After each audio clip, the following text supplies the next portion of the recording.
Gusto mo bang gawing mas espesyal ang dining area ng bahay kahit tipid sa budget? Heto ang Smart Pinoy Hacks para sa dining makeover na swak sa bulsa ng Pinoy. Kaya kung feeling mo ay medyo blah na ang itsura ng kainan ninyo, panoorin mo to hanggang dulo.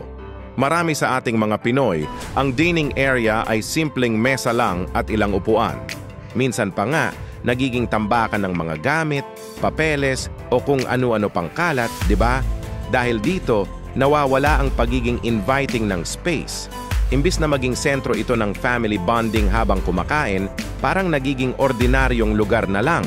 Ang malaking akala ng marami, kailangan nating gumastos ng malaki para sa mga mamahaling dining set o magarbong dekorasyon para lang mapaganda ang ating kainan. Pero ang totoo, hindi kailangan. Kaunting pagiging resourceful at malikhain lang ang puhunan at ang plain mong dining area magkakaroon ng bagong buhay. Handa na ba kayo? Ito na ang mga Smart Pinoy Dining Makeover Hacks na siguradong kayang-kaya ninyong gawin. Unang-una, subukan ninyong gumamit ng tablecloth or table runner.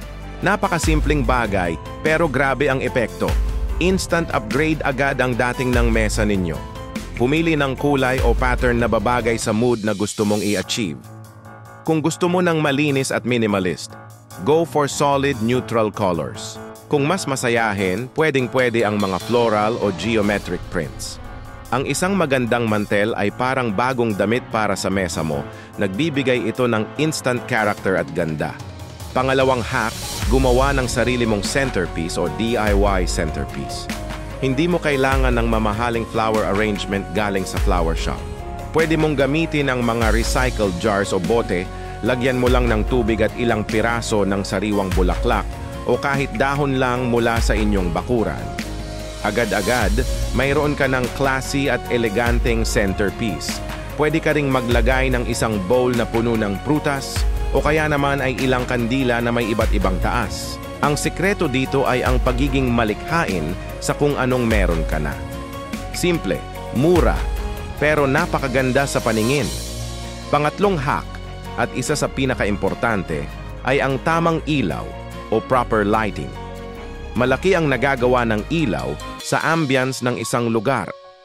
Kung medyo madilim ang dining area ninyo, subukan mong maglagay ng pendant light sa ibabaw mismo ng mesa. Ito yung mga nakasabit na ilaw. O kung hindi kaya, palitan mo lang yung bumbilya ng warm white bulb. Ang warm na ilaw ay nagbibigay ng mas cozy at welcoming na pakiramdam. Perfect para sa masayang kwentuhan habang naghahapunan. Iwasan ang sobrang liwanag at matapang na puting ilaw na parang nasa ospital ka. Ang gusto natin ay yung pakiramdam na relax at komportable ang lahat. Pang-apat na hack, pagtugmain ang mga upuan. Kung iba-iba ang itsura ng mga upuan mo, okay lang yan. Pwede mo silang pinturahan ng iisang kulay para maging uniform. O kung ayaw mong magpintura, ang pinakamadaling solusyon ay ang paggamit ng mga chair cover. Maraming nabibiling ready-made na chair covers online o sa mga department store na abot kaya lang. Pumili ka ng kulay na babagay sa iyong tablecloth. Sa isang iglap, magmumukhang mas organized, mas malinis, at mas elegant ang iyong dining set. Parang bumili ka ng bago pero sa mas murang halaga.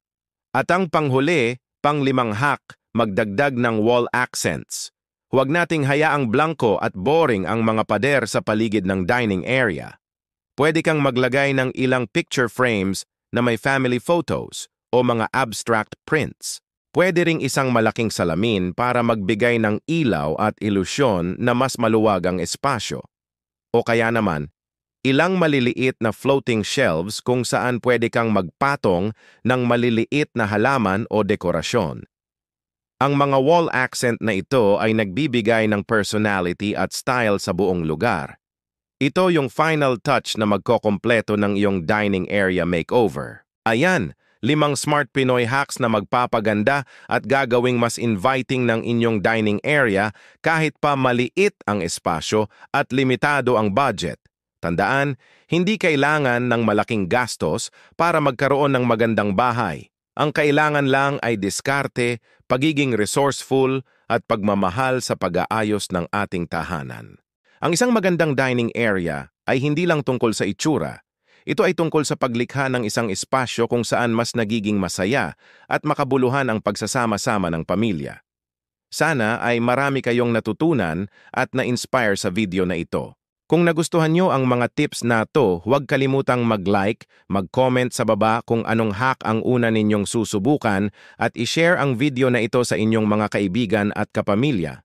At syempre, para hindi ninyo ma-miss ang mga susunod pa nating Smart Pinoy Hacks, mag-subscribe na kayo sa aming channel at i-click ang notification bell. Dahil sa susunod na video, alamin naman natin ang mga hacks para sa murang outdoor spaces na pwedeng gawin kahit maliit lang ang bakuran. Hanggang sa muli, mga ka-Smart Pinoy,